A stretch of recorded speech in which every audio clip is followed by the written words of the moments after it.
Doa seperti ini, ya Allah, kalau dihindaki saya masuk neraka, tidak apa-apa, saya ikhlas kok. Rasulullah SAW langsung marah. Jangan bermain dalam doa.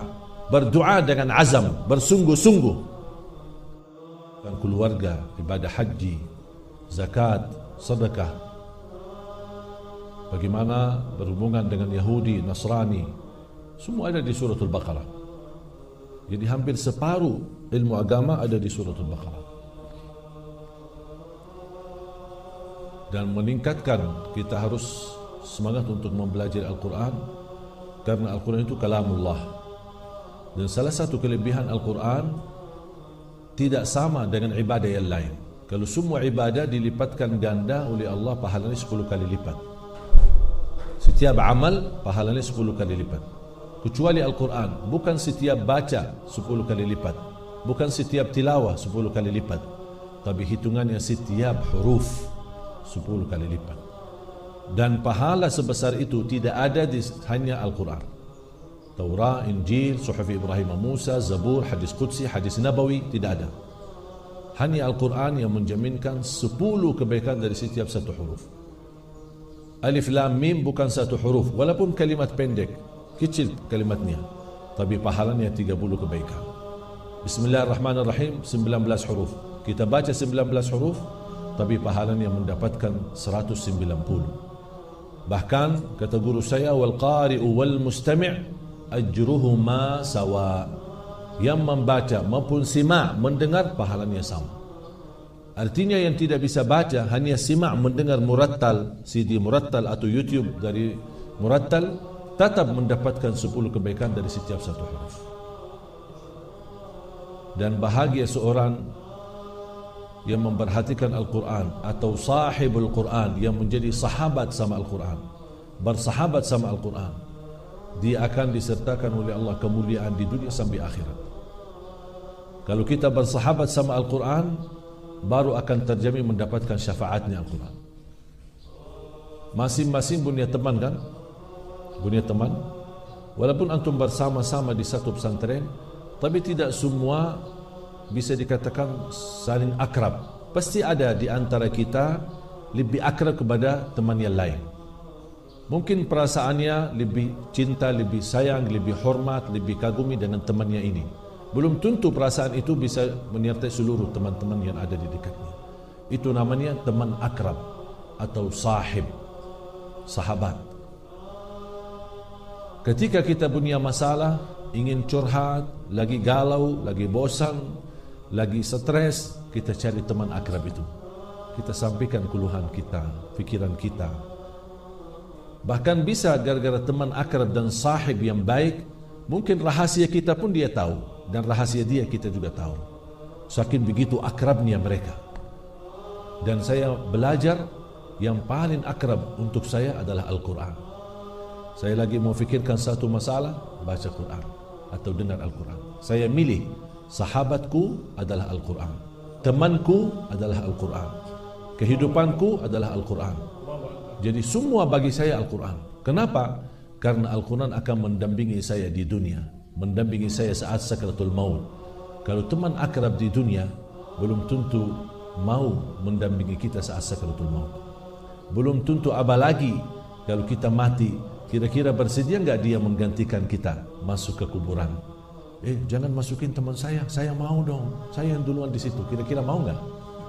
Biarpun sebagaimana akrabnya, tidak mungkin kita mau mengganti dia kita mati, atau kita menggantikan posisinya di dalam kuburannya. Tapi Al-Quran akan menemani kita masuk kubur.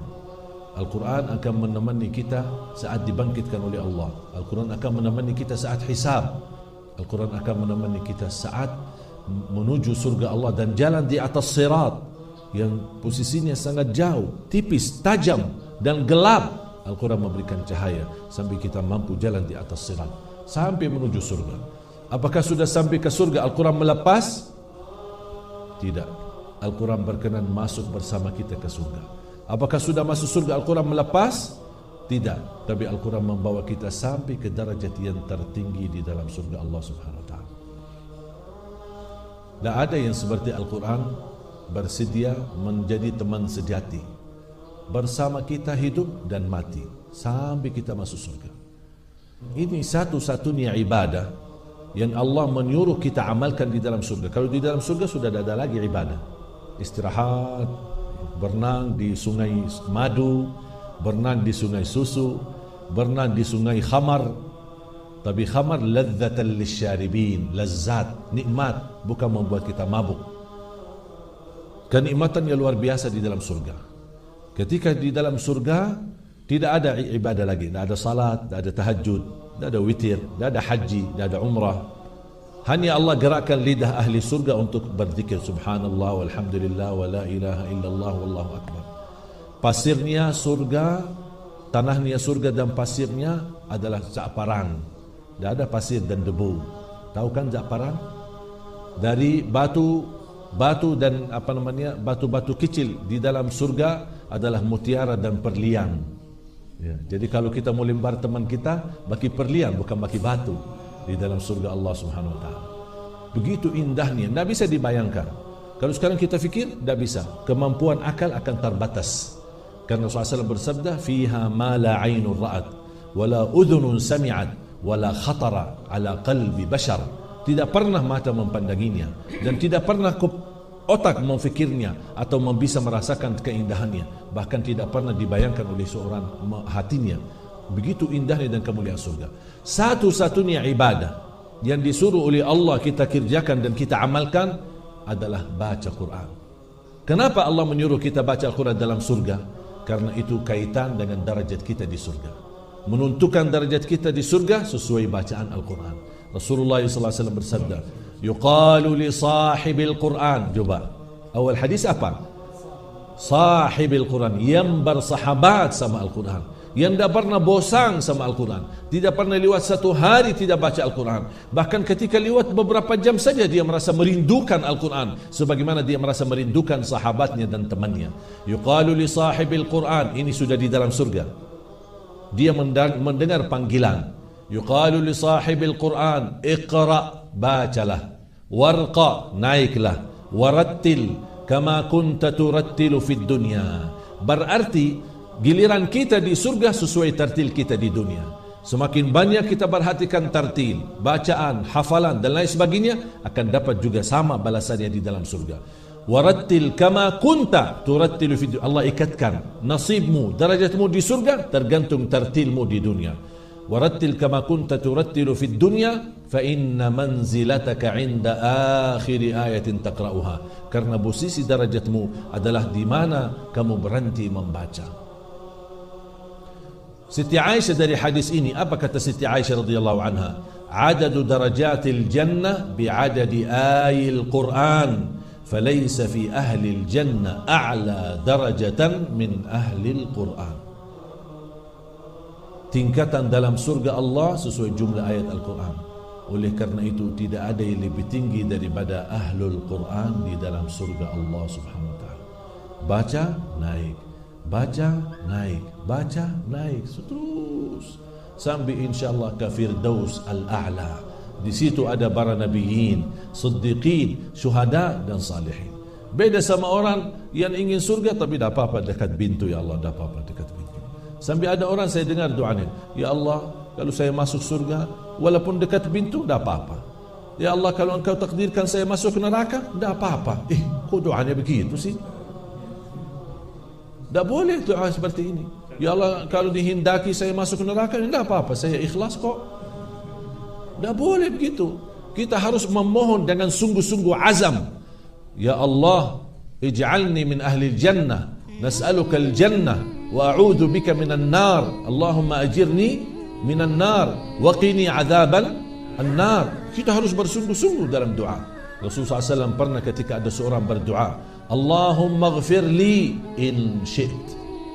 Ya Allah, ampunilah kalau engkau hendaki. Berarti kalau bahasa saya, ya Allah ampuni kalau mau, kalau tidak mau tidak apa-apa. Itu sesuai bahasa itu. Orang itu sahabat, ada seorang orang Badui, dia Allahumma ighfirli in syi'it. Artinya ya Allah ampunilah kalau dihendaki, kalau tidak mau dihendaki ya tidak apa-apa. Rasulullah SAW langsung marah. Jangan bermain dalam doa. Berdoa dengan azam, bersungguh-sungguh.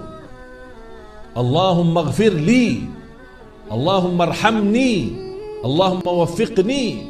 Memang kita tidak maksa Allah, tetapi begitu Allah senang bisikan doa, bersungguh-sungguh, berazam memohon kepada Allah Subhanahu wa taala. Bukan kita berdoa tapi Allah terserah Allah. Kalau saya masuk surga boleh, kalau Allah belum izinkan masuk surga tidak apa-apa. Sudah boleh berdoa seperti ini. Termasuk di antaranya doa, dan saya ingin dan mudah-mudahan antum hafal. Kalau belum hafal, mohon belajar untuk dihafalkan. Allahumma inni abduk, ibnu abdik, ibnu amatik, nasiyati biyadik, madin fiyya hukmuk, adlun fiyya qada'uk, as'aluka bikulli ismin huwa lak, sammayta bihi nafsak, aw anzaltahu fi kitabik, aw 'allamtahu ahadan min khalqik, aw ista'tharta bihi fi 'ilmi al-ghaybi 'indak, أن تجعل القرآن ربيع قلبي ونور صدري وجلاء حزني وذهاب همي وغمي. Ini tolong, sudah hafal belum doa ini? Di sini dibolehkan bawa handphone, HP? Tak boleh ya? Kalau dibolehkan, saya suruh cari di Syekh Google. Tahu kan Syekh Google? Terkenal Syekh Google. Sangat terkenal. Tinggal buka Syekh Google, masukin doa. InsyaAllah doa ini sangat luar biasa, indah, sempurna. Bertawassul dengan Asma'ul Husna untuk menjadikan kita ahlul Quran. Bahagialah adik-adik sekalian, santri-santriwati, berbahagialah karena kalian keluarga Allah. Dan salah satu kemuliaan ahlul Quran, apalagi ketika sudah dia meraih ijazah dan sanad, nama kita akan bersambung bukan hanya kepada Rasul, tapi bersambung-sambung kepada Allah Subhanahu wa taala. Setiap santri santriawati di tempat kami sudah tamat hafal 30 juz, kami hadiahkan umrah. Tujuannya sebenarnya bukan untuk umrah, tapi tujuannya setor hafalan di hadapan imam besar Masjidil Haram dan Masjid Nabawi. Buat apa? Tujuan kami, apa yang mereka belajari, ingin mendapatkan kebenaran. Belajar mereka betul, bacaan mereka sah, dan hurufnya mereka benar, tajwid mereka sempurna. Makanya kita bawa ke Madinah untuk dites ulang yang sudah hafal 30 juz. Alhamdulillah, rata-rata yang kami kirim ke Madinah kembali ke tanah air, mereka masing-masing membawa ijazah sertifikat sanad yang sudah ditandatangani oleh ulama-ulama besar di sana. Begitu mereka di sini, ada namanya Fulan bin Fulan, belajar dari guru, guru dari guru, bersambung terus, guru ke guru, guru ke guru, guru, sampai sahabat, sampai Rasulullah, malaikat Jibril, Allah Subhanahu wa taala. Di situ tertulis dalam sanad. Dan tidak ada sanad yang suci dan sempurna dan mulia selain sanad Al-Quran. Padahal ijazah sanad itu bukan hanya ada di Quran, hadis ada, fikih ada, tauhid ada, akhlak ada, banyak. Amalan-amalan zikir ada sanadnya. Semua ada sanadnya. Tapi sanad Al-Quran itulah yang termulia. Kenapa? Karena nama kita bersambung sampai kepada Allah Subhanahu wa taala. Makanya kita harus merasakan betapa indahnya menjadi keluarga Allah. Ahlul Quran adalah keluarga Allah. Ahlul Quran adalah orang yang spesial bersama Allah, dekat dengan Allah Subhanahu wa taala. Semangat, jangan batas semangat, jangan malas-malas, kita terus memperjuangkan bacaan kita. Yang terutama bukan hafalan, tapi yang terutama bacaan yang benar. Perbaiki hurufmu, perbaiki tajwidmu. Kalau anda fokus memperbaiki bacaanmu dengan benar, pasti akan sampai kemudahan menghafal. Tapi kalau yang dikejar hafalan, tapi ketika dites Al-Fatihah malah kacau, belum benar. Makanya mohon, menghafal Al-Quran tidak wajib, tapi membaca Al-Quran dengan benar itu yang wajib. Man lam yujawwidil Qur'ana fahuwa athimun. Yang tidak bertajwid kepada Al-Quran dan mentajwidkan Al-Quran, dia telah berbuat dosa. Makanya kita harus tingkatkan baca yang benar walaupun sedikit-sedikit, daripada banyak dan hafal banyak tapi bacaannya belum benar.